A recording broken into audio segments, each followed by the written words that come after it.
जम्मू कश्मीर विधानसभा में आज तीसरे दिन भी वक्फ कानून के खिलाफ हंगामा हुआ। हंगामे के चलते सदन की कार्यवाही आज भी चल नहीं पाई। विधानसभा के बाहर आप और बीजेपी के विधायक भिड़ भी गए हैं। वो तस्वीरें भी हम आपको जरा दिखा दें। बीजेपी और आम आदमी पार्टी के नेता जो हैं वो भिड़ते हुए नजर आए। वक्फ कानून के खिलाफ आज भी हंगामा जबरदस्त रहा। जैसे ही सदन की शुरुआत हुई हंगामा हुआ और उसके बाद विधानसभा को स्थगित करना पड़ा। दरअसल लगातार यहां मांग नेशनल कॉन्फ्रेंस, कांग्रेस पार्टी, इन सब का ये है कि आप वक्फ कानून पर दरअसल चर्चा विधानसभा में कराएं, लेकिन इसको लेकर बीजेपी का कहना है कि जब लोकसभा और राज्यसभा में पहले ही चर्चा हो चुकी है, जेपीसी के हाथ आपने वो गठित हुई, उस पर हमने संशोधन मान लिया, लेकिन बावजूद इसके आप हंगामा कर रहे हो और यहाँ पर चर्चा की मांग क्यों कर रहे हैं। और इसी को लेकर जबरदस्त हंगामा हम पिछले 2 दिनों से देख रहे हैं। आज भी हंगामे की भेंट चढ़ता हुआ फिलहाल नजर आता है। सुनील जी भट्ट मेरे सहयोगी जुड़ गए हैं तमाम जानकारी के साथ। सुनील, आज भी माना जा रहा था कि हंगामा होगा, ठीक वैसा ही होता हुआ दिखाई दे रहा है, क्योंकि एक सेट एजेंडे के साथ आ रहे हैं यहाँ पर और मांग की जा रही है कि स्पीकर को हटा दिया जाए।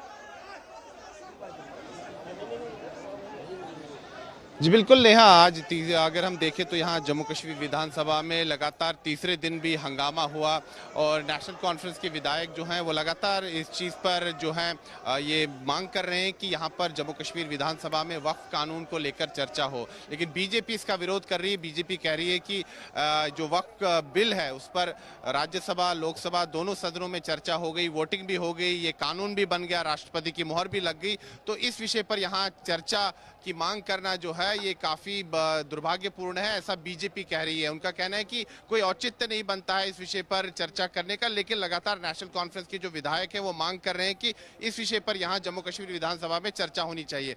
वहीं दूसरी तरफ पीपल्स कॉन्फ्रेंस के जो अध्यक्ष हैं और जो हंदवाड़ा से विधायक है सजाद लोन, उनका कहना है कि अगर नेशनल कॉन्फ्रेंस के विधायक वाकई गंभीरता से इस विषय पर चर्चा चाहते हैं तो फिर उनको स्पीकर को हटा देना चाहिए, एक अविश्वास प्रस्ताव लाना चाहिए उनके खिलाफ और एक नया स्पीकर जो है उसको इलेक्ट किया जाना चाहिए ताकि वो यहाँ पर इस विषय पर चर्चा करने की अनुमति दे, क्योंकि स्पीकर अब्दुल रहीम राथर ने पहले ही कह दिया है कि इस विषय पर यहाँ विधानसभा में चर्चा नहीं हो सकती।